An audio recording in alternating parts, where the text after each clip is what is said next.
అందరికీ నమస్తే అండి.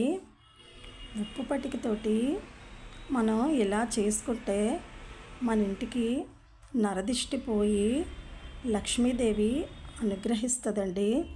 మనం ఇంట్లో ఏ పనులైనా సరే చేసుకుంటూ ఉంటే ఒక్కొక్కసారి అనుకున్న పనులు ముందుకెళ్ళవన్నమాట. ఏ పని అనుకున్నా వెనక్కి వెళ్ళిపోతూ ఉంటుంది.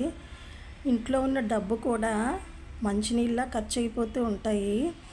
అలా అవ్వకుండా ఏ దిష్టి తగలకుండా ఆ లక్ష్మీదేవి మన ఇంట్లోంచి వెళ్ళకుండా ఉండాలి అంటే ఈ పరిహారం చేసుకోవాలండి. ప్రతి ఒక్కరూ ఒక రెడ్ క్లాత్ తీసుకొని ఆ క్లాత్లోని ఉప్పు పటిక, అంటే చిన్నది కాదు, ఎక్కువగా ఉండాలి.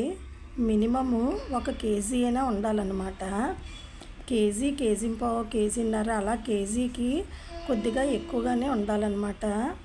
అలా ఆ ఉప్పు పటిక తీసుకొని ఆ ఉప్పు పటిక మీద నవధాన్యాలు ఉంటాయండి.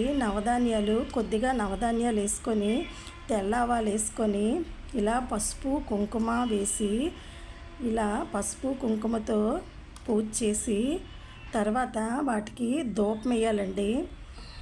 ధూపం వేసి, అంటే నవధాన్యాలు, తెల్లవాలు, పసుపు కుంకుమ వేసుకున్నాం. ఇలా ధూపం వేసి దాన్ని ఇలా మూటగా కట్టుకోవాలండి. మూటగా కట్టుకొని దాన్ని ఇంటికి మన సింహద్వారం పైన బూడిద గుమ్మడికాయలు అవి కడతాం కదా, ఆ ప్లేస్లోని సింహద్వారం పైన ఇది కట్టుకోవాలండి. ఇలా కట్టుకోవడం శుక్రవారం పూట చేయాలి. శుక్రవారం పూట కానీ, ఏకాదశి తిథులు కానీ, పౌర్ణమి, ఏకాదశి ఇలా మంచి రోజు అప్పుడు కట్టుకోవాలన్నమాట. ఇది ఏంటంటే మామూలుగా దిష్టికైతే మనం ఆదివారాలు, అమావాస్యల్లో కడతాం.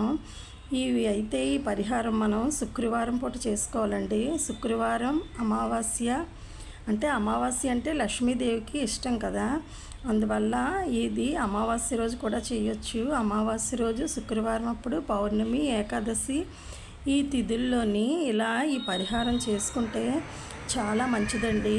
దీనికి ప్రతిరోజు ధూపం ఇవ్వాలన్నమాట.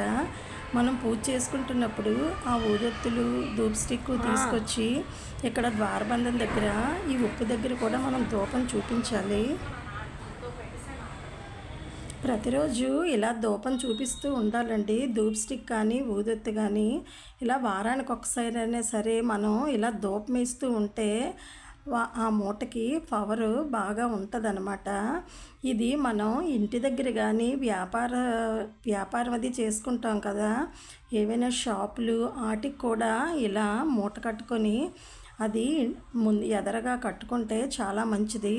అక్కడైనా సరే ఇలా ధూపం వేస్తూ ఉండాలన్నమాట. రోజు కానీ, వారానికి ఒకసారి కానీ ఇలా ధూపం ఉంటే నరదిష్టి పోయి మనకి ఆ లక్ష్మీదేవి అనుగ్రహం ఉండి ఇంట్లో అయితే ఇంట్లో ఉన్న సమస్యలన్నీ పోయి అంతా మనకు అనుకూలంగా ఉంటుంది. అదే షాప్లో అయితే మనకి షాప్లో బిజినెస్ అది బాగా వచ్చి మనకి లాభాలు అవి వస్తాయండి. అందువల్ల ఈ పరిహారం తప్పక చేసుకోవాలి అందరూ కూడా.